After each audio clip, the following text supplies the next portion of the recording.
मेरे दोस्तों और देशवासियों, आज एक ऐसी टॉपिक पर हम लोग बात करने जा रहे हैं जो हर एक के दिमाग में एक बर्निंग टॉपिक के हिसाब से घूम रहा है। सोशल मीडिया में काफ़ी जगह अख्तियार कर चुका है, लेकिन इसके बारे में जो हमारी बातें हैं, जो सोच है, वो सोच गहराई से ज़्यादा सुपरफिशियल है। और सुपरफिशियल होने के नाते ये आज अगर किसी कॉन्टेक्स्ट में सामने आया है, कल फिर ठंडा पड़ जाता है। फिर जब कोई केस होता है तो हम लोग लेके आगे बढ़ते हैं। ये केस है क्या चीज़, या किस तरीके से जो है ना इसको हम लोग देख सकते हैं। तो इस चीज़ को समझने के लिए जिस हेडिंग पर आज हम बात कर रहे हैं, वो हेडिंग ये है कि हमारे समाज के लिए, सिविलाइजेशन के लिए, सभ्यता के लिए एबनॉर्मल सेक्स, फॉर्निकेशन यानी कि परगामी औरतों पर जो है ना जो मर्द जाते हैं, या फ्री सेक्स की तरफ जाते हैं, या गे सेक्स की तरफ जाते हैं, ये तमाम तरह चीज़ें जो सेक्स के नाम पर हमको हमारे चारों तरफ देखने को मिलता है, तो ये तमाम तरह चीज़ें एक हेडिंग में आता है कि इसका असर हमारे समाज पर क्या पड़ता है। इन बातों को समझने के लिए हमें इस बुनियाद पर जाना पड़ेगा कि actually creation of male and female क्यों हुआ, मर्द और औरत को क्यों पैदा किया गया। क्या हमने और आपने आज समाज में पैदा किया है? बिल्कुल नहीं। इसके पैदा करने वाला जो क्रिएटर है पूरे यूनिवर्स का, वही है। चाहे हम उसको अल्लाह बोले, चाहे हम उसको गॉड बोले। हम मुस्लिम होने के नाते हम इसको अल्लाह कहते हैं कि अल्लाह ने हमें मर्द और औरत को बनाया और इस दुनिया में प्रतिष्ठित किया। ये मर्द और औरत के साथ जो है ना, इसी के बुनियाद पर पूरी इंसानियत का एक कह लीजिए सिस्टम है जो पूरी दुनिया में राइज है। और आज इसकी आबादी 7.3 बिलियन पॉपुलेशन की है। इस बीच में बहुत समाज आए हैं, बहुत समाज चले गए, लेकिन इस समाज में सबसे बड़ी समस्या ये है कि हम लोग जो ही एक नेचुरल सेटअप को डिस्टर्ब करते हैं, तो एक आर्टिफिशियल सेटअप या आर्टिफिशियल तौर पर किसी चीज़ को लागू करने के बाद जो उसका नतीजा बरामद होता है, जो 50 साल 100 साल में देखने को मिलता है, तो फिर उसको काउंटर करने के लिए हम कोई कानून या कोई व्यवस्था लाते हैं जो फिर हमारे समाज और सभ्यता को दूसरी तरफ लेके चली जाती है।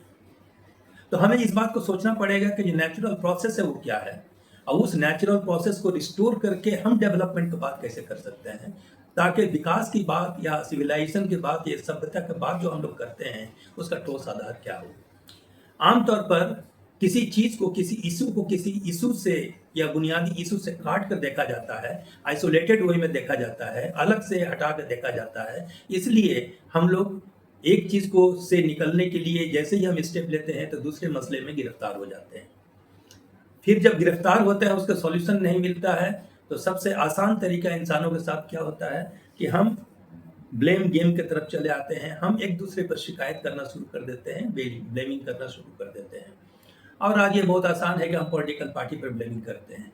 किसी चीज़ के जो ठोस असर हमारे ऊपर होता है या हम उसमें मौलूद इल्ज़ाम है या हम पर भी इल्ज़ाम आता है, इसके बारे में हम सोचते नहीं हैं। जबकि अगर पूरी दुनिया के इंसानियत को, 7.3 बिलियन इंसानों को अगर एक जगह हम रखें, तो उसमें से सबसे छोटी इकाई कौन सा है? वो हमारी ज़ात है, हम जो लिविंग कंडीशन में हैं। तो हमारी भी कोई जिम्मेदारी बनती है, वो जिम्मेदारी के तहत हमको लेके आगे बढ़ने की ज़रूरत है। तब जाके फिर हम जो है ना अपना घर और परिवार से बाहर निकल कर समाज, और समाज के बाद देश, देश के बाद पूरी दुनिया में फैलते हैं। लेकिन तमाम तर देश या दुनिया की तो बात होती है, लेकिन हमारी अपनी बातें नहीं होती हैं। तो आज हम लोग थोड़ी सी चर्चा इस बात पर करेंगे कि हमारी अपनी जिम्मेदारियां क्या है। तो मेरे दोस्तों, सबसे पहली बात तो ये है कि मर्द औरत जब पहले दिन से एग्जिस्ट करते हैं, तो उनका पर्पस ऑफ क्रिएशन क्या था? तो पर्पस ऑफ क्रिएशन की तरफ अगर हम देखते हैं, तो सिर्फ एक ही पर्पस ऑफ क्रिएशन था। वो ये था कि एक दूसरे के हक को अदा करते हुए, रेस्पॉन्सिबिलिटी शेयर करते हुए जो जनरेशन है उसको बढ़ाया जाए। अफजाई से नस्ल की जो ना बात हम लोग करते हैं, वो अफजाई हो, डेवलपमेंट हो। जो जनरेशन बढ़ेगा तो ऑब्वियसली सभ्यताएं बढ़ेंगी, सिविलाइजेशन बढ़ेगा, कंट्री फ्लोरिश करेगा। तो ये जो पॉपुलेशन की बात है, उसका डायरेक्ट ताल्लुक जो है ना हमारे और लेडी के साथ जुड़ा हुआ है। लेकिन इस लेडी के साथ, लेडी कोई हमारे उपभोग की वस्तु नहीं है। बायोलॉजिकल इंस्टिंक्ट के बेसिस पर जो है ना हम सेक्स में वो प्लेजर महसूस जरूर करते हैं, करना चाहिए, लेकिन इसका मतलब नहीं है कि औरत के साथ या जो बीवी बना के जिसको हम लाए हुए हैं, उसका मकसद सिर्फ प्लेजर हासिल करना है और दूसरा कोई पर्पस नहीं है। ये एक बाई प्रोडक्ट है जो प्लेजर हमको मिलता है, लेकिन मेन चीज उसमें ये है कि ये जो औरत है, लेडी है, वो हमारे परिवार के वो जिम्मेदार फर्द है, रेस्पॉन्सिबल फर्द है, जिस पर एक कमिंग जनरेशन की पूरी जिम्मेदारियां है। तो उस रेस्पॉन्सिबिलिटी की सतह पर वो अपना जो रोल प्ले कर रही है, तो उस रोल के लिए मर्द की जिम्मेदारी ये है कि वो सपोर्ट सिस्टम के तौर पर उसके चारों तरफ फैला हुआ है, यानी कि उसको सपोर्ट सिस्टम देना है। उस सपोर्ट सिस्टम में क्या है? उस औरत के देखभाल, उसके सिक्योरिटी, उसकी प्रोटेक्शन, उस पर कोई बुरी नज़र नहीं डाले, उसके खाने पीने और इज्जत के साथ रखने, और वो अपनी जिम्मेदारी को अदा करने के लिए जिस फाइनेंशियल सपोर्ट की ज़रूरत है वो प्रोवाइड करने, ये तमाम तर जिम्मेदारियां जो है ना उस मर्द के ऊपर होता है, जिसको कव्वाम कहा गया है, गार्जियन कहा गया है। और वो मर्द समाज के अंदर जो भी एक आदमी होता है जो गार्जियन के तौर पर काम करता है, वो बाहर के दुनिया के प्रॉब्लम्स को सॉल्व करता है, और औरत जो है ना घर के दुनिया के प्रॉब्लम को सॉल्व करती है। जब भी हम लोग इस नेचुरल सेटअप को डिस्टर्ब करते हैं, यानी कि औरत को घर से बाहर निकाल देते हैं या मर्द को घर के अंदर लाते हैं, तो हमारे अंदर एक विकृति पैदा हो जाती है, एक डिस्टॉर्शन पैदा हो जाता है। वो डिस्टॉर्शन हमें कहाँ ले जाता है कि जो काम जिसका नहीं है उससे अगर हम काम कराना चाहें तो बहुत सारे एडजस्टमेंट हमको करना पड़ता है। वो एडजस्टमेंट आज हमारे समाज में दिखाई पड़ती है। तो पहली बात तो हमें ये समझना है और इस बात को मानना है कि ये समाज के अगर सभ्यता की हम विकास करना चाहते हैं, तो एक बहुत ही ठोस और सही और पीसफुल जो है ना समाज के निर्माण करने की ज़रूरत है, जहाँ पर दोनों को रोल डिफाइन करने की ज़रूरत है। मर्द और औरत, जेंडर की जो बात हम लोग कर रहे हैं, तो हम यहाँ जेंडर डिस्क्रिमिनेशन की बात नहीं कर रहे हैं, अलग अलग जेंडर की बात नहीं कर रहे हैं, बल्कि दोनों जेंडर की अपनी रिस्पॉन्सिबिलिटी की बात कर रहे हैं जो उन्हें निभाना है। अब दूसरी जगह पर हम लोग आते हैं कि जब भी कोई पावर किसी को मिलता है, तो उस पावर के एवज में वो आदमी या वह जो भी आदमी, चाहे मर्द की शक्ल में औरत की शक्ल में, उसका मिसयूज करना शुरू करे। तो इनिशियल पीरियड में या जब जब भी समाज के विकास हुआ, उसमें मर्दों ने अपने उस पावर को इस्तेमाल करके औरतों पर अत्याचार किया या औरतों पर जुल्म और ज्यादती की। ये जुल्म और ज्यादती रिस्पॉन्सिबिलिटी से हट के थी कि वो कंट्रीब्यूशन तो कर रही है आपके फैमिली के डेवलपमेंट के लिए, लेकिन उसके बदले में जो रेस्पेक्ट एंड रेस्पॉन्सिबिलिटी डिस्चार्ज करने के लिए जो प्रोटेक्शन मिलना चाहिए, उसके बजाय आप उसका एक्सप्लॉयटेशन करना शुरू कर देते हैं। जब ये चीज़ चरम सीमा पर पहुंची, तो एक मूवमेंट जन्म लिया जिसको फेमिनिस्ट मूवमेंट हम करते हैं, जिसका जन्मदाता वेस्टर्न कंट्रीज है, जो आज हमारे शहर में भी चारों तरफ देखने को मिल जाएगा। तो फेमिनिस्ट मूवमेंट जब इनिशियली वजूद में आया, एग्जिस्टेंस में आया, तो उसका पर्पस ये था कि मर्दों के चुंगल से उन औरतों को आज़ाद कराया जाए जो जुल्म करते हैं। लेकिन इस जुल्म को हटाने के सतह पर जब हम लोगों ने काम शुरू किया, तो मर्द को ही फैमिली सिस्टम से बाहर निकाल कर उसको इंडिपेंडेंट कर दिया।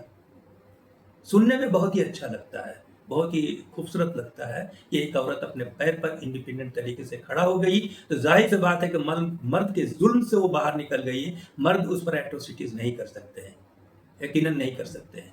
लेकिन आप ये बताइए कि वो औरत जो उस मर्द के अहाता से या फैमिली सिस्टम के उस घर के प्रोटेक्टिव माहौल से बाहर निकल के जब एक्टिविटीज़ कर रही है, चाहे हॉस्टल में रहती है, चाहे गर्ल्स हॉस्टल में रहती है, समाज के दूसरी जगह रहती है, तो उसकी हैसियत प्रोटेक्शन की क्या हो सकती है?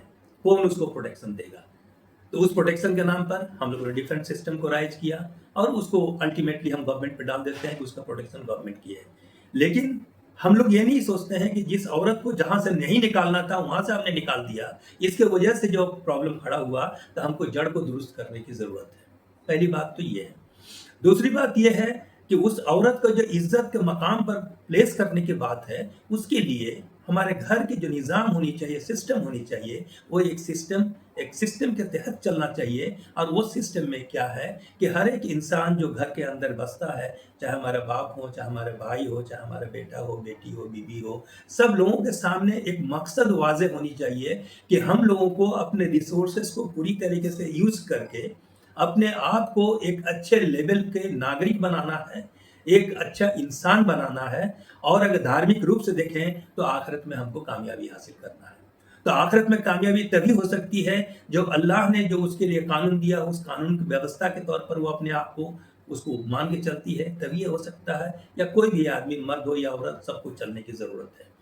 अब जब हम इसको नहीं चलने की कोशिश करते हैं तो हमारे लिए दिक्कत क्या होती है कि हम उस रिसोर्सेस को, चाहे मर्द ने कमाया, चाहे औरत ने कमाया, चाहे मेरा बेटा बेटी कमा रहा है, सबका इंडिविजुअल या प्राइवेट कमाई के तौर पर हम उसको देखने लग रहे हैं और हम इस आज़ादी के लिए फाइट करते हैं कि ये पैसा हमने कमाया है तो खर्च भी हम ही करेंगे, अपने मर्जी के मुताबिक करेंगे। जब ये मर्जी के मुताबिक खर्च करना शुरू करते हैं तो फिर जो फैमिली पर स्पेंडिंग होना चाहिए, ये फैमिली पर खर्च होना चाहिए, उसको करने के बजाय हम कहाँ खर्च करते हैं? अपने ऊपर खर्च करते हैं। अपने ऊपर जो खर्च करेंगे तो खाना पीना अगर मान लीजिए घर के अंदर हमको मिल रहा है तो किन चीज़ों पर हम खर्च करेंगे? एक लेडी अगर बाहर से कमा कर लाती है, उन पैसों को कहाँ खर्च करेगी? अपने फैशन पर खर्च करेगी, अपने डिज़ायर पर खर्च करेगी, अपने पसंद की चीज़ों पर खर्च करेगी। तो ये जो हमारे अंदर जो एक फैमिली सिस्टम में एक पर्पस के साथ जुड़ के खर्च करने की प्रक्रिया थी, उसको हमने डिस्टर्ब किया और हम उन चीज़ों को जो अनवांटेड है, डिज़ायर को फैमिली के अंदर ला के समा दिया और उस फैमिली में सिस्टम में डिज़ायर को लेके हम काम करना शुरू कर दिए। नतीजा हुआ नॉन एंडिंग ओपन एंडेड तौर पर हम एक समाज के अंदर अपने आप को प्रतिष्ठित कर दिए। अब यहाँ पर हम और आपको ये सोचने की ज़रूरत है कि हमें क्या चाहिए। दूसरी बात यह है कि जो लेडीज की बात अगर हम करें तो हर समाज में लेडीज, और आज भी बहुत सारे, अगर हिंदुस्तान के भी बात करें तो हिंदुस्तान में भी बहुत सारे ऐसे समाज हैं जो लेडीज को बहुत ही प्रोटेक्टेड अंदाज में रखती हैं। वो अपने आप को बहुत ही प्रोटेक्शन के साथ अपने सुरक्षित माहौल में अपने आप को लेके चलती हैं। इन बातों को लेके चलने के साथ साथ एक दिक्कत क्या होती है कि जब हम इस डोमेन से बाहर निकलने की कोशिश करते हैं तो हम फिर वो औरत नहीं रहते हैं, औरत जैसा व्यवहार हम नहीं करते हैं, हमको एक वस्तु के तौर पर अपने व्यवहार को बदलना पड़ता है। मार्केटिंग के पर्पज से हमको अपने आप को ले जाना पड़ता है, चाहे जॉब के मार्केट में हो, चाहे दूसरे सेक्सुअल प्लेजर के तौर पर जितने भी प्रतिष्ठानें खुली हुई हैं, जिसमें सबसे बड़ा जो मार्केट है वो पॉर्न का मार्केट है। आप तमाम तर लोग जानते हैं कि पॉर्न के जो एंजॉयमेंट है वो किसको लेकर है? जाहिर सी बात है कि बहुत कम मर्दों को लेकर होगा, ज़्यादातर औरतों को। जितनी औरतें उसमें अफेक्टेड हैं। इसी तरीके से जो रेड लाइट एरिया है, उस रेड लाइट एरिया में किसको जो है ना उन चीज़ों को बनाया गया है कि तुम जो है ना यहाँ बैठोगी और तुमको जैसा भी चाहेगा हम अपने कुछ पैसों के एवज में उसको इस्तेमाल करेंगे। इसी तरीके से अगर हम दूसरे लेवल पर आते हैं तो हम ये देखते हैं कि हम उन औरतों को बाजार के चौराहे पर भी ले आए और जहाँ चाहे हम उससे एक्सेसिबिलिटी तौर पर लाए। दौर जदीद ने या मॉडर्न एज ने एक खूबसूरत वर्ड जो है इस्तेमाल किया और वह है लिव इन रिलेशनशिप। वो नौजवान लड़के और लड़कियां जो वर्किंग प्लेस में अपने आप को ले जा रही हैं या ले जाते हैं तो उन्होंने अपनी ज़िंदगी को अपनी मर्जी के मुताबिक गुजारने के लिए फैमिली सिस्टम को बोरो नहीं किया, बल्कि उन्होंने एंजॉयमेंट के सतह पर जिस तरीके से प्लेजर वो काम में महसूस करते हैं तो काम के बाद जो है ना प्लेजर के लिए एक दूसरे के साथ रहना पसंद कर लिया। तो जाहिर सी बात है कि हमने फैमिली सिस्टम को डिनामाइट कर दिया, उसको एक्सप्लोड कर दिया। फैमिली सिस्टम नहीं है तो रिस्पॉन्सिबिलिटी जो उस मर्द औरत के साथ कोई बच्चा अगर पैदा होता है उसकी रिस्पॉन्सिबिलिटी कौन लेगा? ऑब्वियसली आज हमारे समाज में वन पेरेंट जो है ना कंसेप्ट बहुत आगे निकला है। बच्चे को लेके जब दोनों माँ बाप काम कर रहे हैं तो उनको बच्चे को परवरिश के लिए कहाँ रखेंगे, उसके तालीम और तरबियत कैसे होगी, तो दूसरा जो है प्रतिष्ठान हम खोजते हैं। ये तमाम तर चीज़ें उसके साथ जुड़ गई है। तीसरी एक जो है डिस्टॉर्शन हमारी जिंदगी में ये आया कि मर्द के साथ मर्द के रिलेशन जो सभ्य समाज में कभी भी जो है ना पसंदीदा नहीं होनी चाहिए, एक्सेप्टेबल नहीं होनी चाहिए। इसलिए कि मर्द और औरत के रिलेशंस को जनरेशन को बढ़ाने के लिए किया गया है। तो मर्द और मर्द के रिलेशंस को व्यभिचार के अलावा किस कैटेगरी में रखा जा सकता है? क्या उसके जरिए से कोई हम समाज के विकास कर सकते हैं? लेकिन इस चीज को भी ला के समाज के अंदर हम कानूनी तौर पर प्रोटेक्शन दे दिए हैं और आज जो है ना वो हमारे समाज के अंदर एक प्रतिष्ठित नागरिक के तौर पर, जिसको पहले कंडेम किया जाता था, आज जो है ना इज्जत के सतह पर देखा जा रहा है। तो ये तमाम तर डिस्टॉर्शन जो हमारे समाज में आया है, अगर हम लोग चाहते हैं कि इन तमाम तर डिस्टॉर्शन को से बाहर निकले तो हमें सबसे पहले तो ये डिसीजन लेने की जरूरत है कि हम हैं क्या चीज, हमारी शांति किस में है, हम अगर मानव हैं तो हमारी जिंदगी कितने दिन की है और उसमें हमको किस पर्पस के साथ जिंदा रहना है। और उस पर्पस के साथ जो है ना लेडीज एंड जेंट्स की जो रिलेशन है वो किस तरीके से तय होता है। तो तय होने में दो ही हमारे पास ऐसे सिस्टम है जिसके तहत जो ये तय हो सकता है। एक तो कानून व्यवस्था जो देश की होती है वो हमारे लिए निर्धारित करे कि हमें किस तरीके से रहना है, और नहीं तो फिर दूसरे तरीके से एक प्रोक्लेम्ड जो है सेल्फ प्रोक्लेम्ड व्यवस्था होता है जिसको हम लोग मज़हब की बात करते हैं, तो मज़हब के तौर पर हमको मिलता है। अगर हम मज़हब को इनकार करते हैं, जिसको हम कह सकते हैं कि आज हम लोग ये सोचते हैं कि जो हम लोग स्मार्ट हैं तो हमें मज़हब की ज़रूरत नहीं है, लेकिन मज़हब की ज़रूरत हमारे लिए अनिवार्य इस मानों में है कि एक आदमी दूसरे आदमी के लिए कोई रूल रेगुलेशन फॉर्मुलेट नहीं कर सकता है। ये दोनों आदमी से ऊपर उठा हुआ कोई ऐसी शख्सियत या कोई ऐसा पावर जो हमको दोनों को अलग से देख रहा है, वही हमारे लिए निर्धारित कर सकता है। वो थर्ड पावर कौन है? वो थर्ड पावर ज़ाहिर सी बात है कि जो इस दुनिया को और पूरे यूनिवर्स को क्रिएटर है, वो रचयिता, वही हमको दे सकता है। उस धर्म के आधार पर जो कानून हमको दिया गया है हमारे व्यवस्था के लिए, हमारे ज़िंदगी के लिए, उन चीज़ों के बारे में गहराई से अध्ययन करने के साथ उसको इज्जत के सतह पर लेके अपने ज़िंदगी को व्यवस्थित करने के लिए अब पर्पस के साथ जुड़ने की ज़रूरत है। दूसरी इसमें अहम बात है कि हम जितनी भी चर्चाएं कर रहे हैं, ये मरने के पहले की ज़िंदगी की बात कर रहे हैं, लेकिन कभी हम लोगों ने सोचा कि मरने के बाद हमारे साथ क्या होने वाला है? हम एक चीज़ तो इनकार कर जाते हैं कि मरने के बाद कोई ज़िंदगी नहीं है। ओके, फाइन, वेरी फाइन, ये हो सकता है। लेकिन अगर है तो धर्म इस बात को कहता है कि नहीं, मरने के बाद भी एक ज़िंदगी है जो इनफाइनाइट है, और वहाँ वी आर अकाउंटेबल। जो काम आज हम लोग दुनिया में कर रहे हैं वो अकाउंटेबिलिटी हमारी है, और उस मालिक के सामने हमें अकाउंट देना पड़ेगा। अगर वो दिन हमारे सामने आ गया, that is the day of judgement, जहाँ पर हमको अकाउंट देना है, तो what will happen to us, हमारे साथ क्या होगा, और अगर होगा तो हम किस तरीके से जवाब दे पाएंगे। तो ये तमाम तर सवालात हैं, इन सवालात को जवाब हमें तलाश करने की ज़रूरत है। आज की दुनिया बहुत आसान हो गई है, लर्निंग ऑन फिंगर टिप हो गया है, लर्निंग ऑन डिमांड हो गया है। हम किसी भी चीज़ को घर बैठे समझ सकते हैं। समझिए, समझने की कोशिश कीजिए, और इंशाल्लाह आगे की वीडियोज़ में हम लोग और भी तरीके से इस पर बात करेंगे।